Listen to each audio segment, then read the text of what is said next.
Alright, welcome ladies and gentlemen to the official one and only Smite Super Builds. Today we have Mr. XING TIAN here, the newest Guardian in the Smite roster. Now, just for easier pronunciation for me, I'm just going to call him XING. Now please don't confuse that with Xing from Denial, because that's kind of weird. You can imagine Xing from Denial wearing this armor. Anyway, I want to do a quick overview on his abilities and how they matter into building XING TIAN for the new players to Smite and or to XING. Now, there's only a couple things that I wanted to note here, starting with his passive.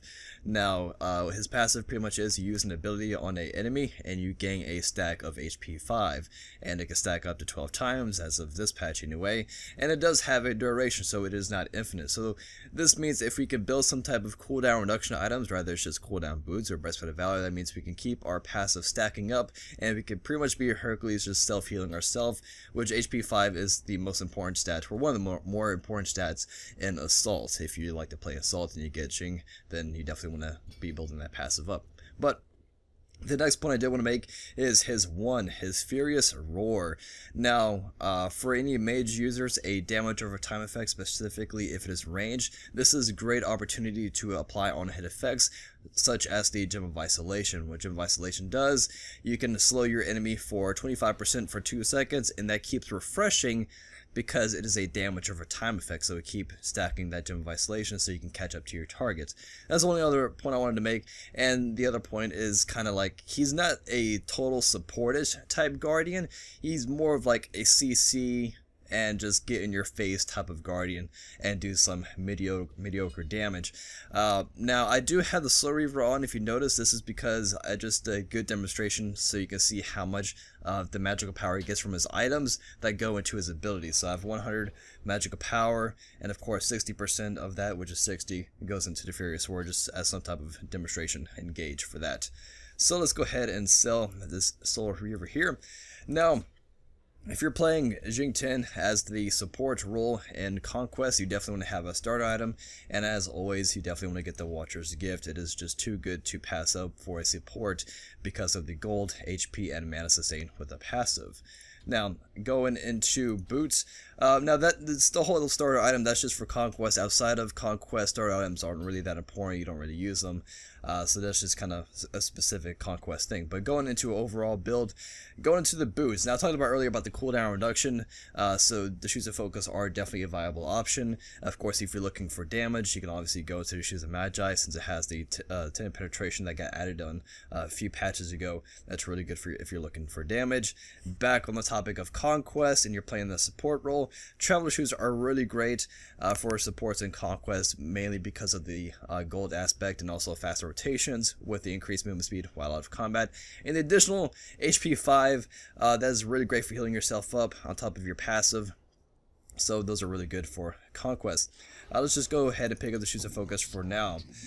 And on the topic of playing as a overall support, you definitely want to go with the great combo of the Sovereignty and the Hardwood Amulet, given if you're fighting a pretty balanced team, of course a balance of physical and magical damage dealers, and make adjustments accordingly. If you're playing against like all physicals, then you probably just want to go with Sovereignty or just go into like Mid-Guardian right away.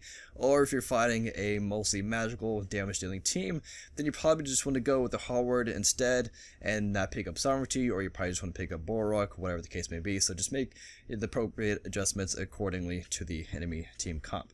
But given that the enemy team is a pretty balanced and we're playing as pretty much a support Guardian, let's continue the build from here.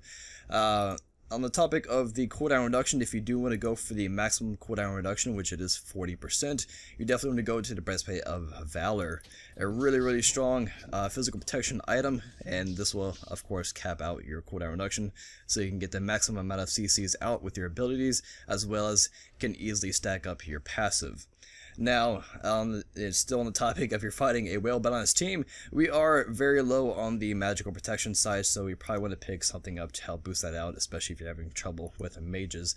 And that would be a pretty good pickup, would be the Void Stone, giving you a little bit more damage, mostly applied for your ultimate and your 1. Those do some fairly good damage, as well as helping out your fellow mages do more damage, of course if they're in the radius.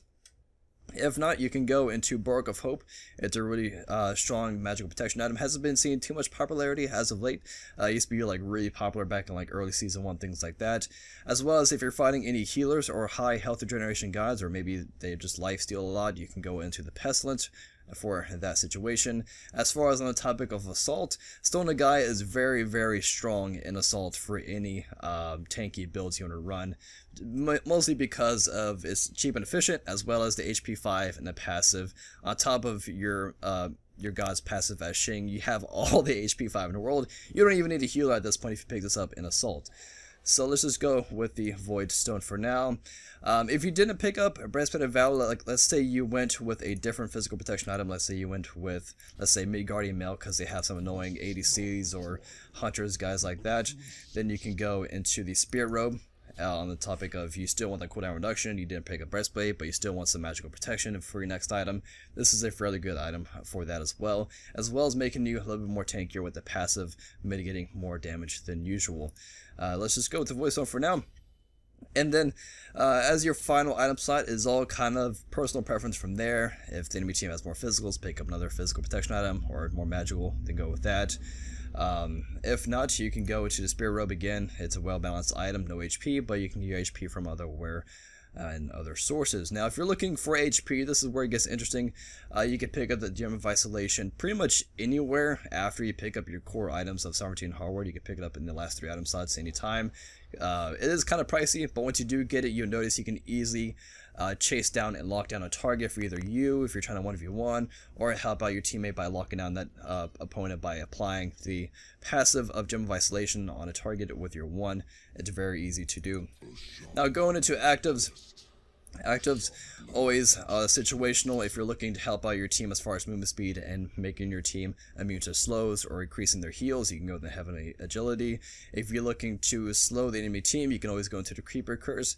Now with this patch, if you notice, the Weakening Curse has been nerfed. It is no longer shutting healing down by 100%. It is only 65% now. Or you can go to Enfeebling Curse if you're looking to shut down attack speed, as always. Blink, as always, it's a very, very fun, stylish pick. You can just like blink in, ulti, take them by surprise, throw them into your teammate's direction. You can do some style pickup like that. Look at it. It's like the Night Elf jump from World of Warcraft. Ain't that awesome? And then you can go into the Salvation for just keeping your team healthy and Assault. Always a great pickup there. Shield the Underworld. It's always a great item, or active rather, to pick up, especially if the enemy team has a lot of Hunters, so they can't lifesteal off of you. Shell, always great for just making your team more tankier when you go to siege a tower or their main Titan. And as always, the Purification Beads. The thing about Purification Beads, they're not too popular for Guardians because normally you should be able to handle any CCs because you are a very tanky character. So Purification Beads is not really too common there. That's going to pretty much wrap it up for the build video here. I may cover a mage or just damage dealing build in a separate video. Because I don't want to do everything all in one video today because my voice is kind of harsh right now, kind of sick. So thank you guys so much for watching. I'll see you guys in the next video. Peace.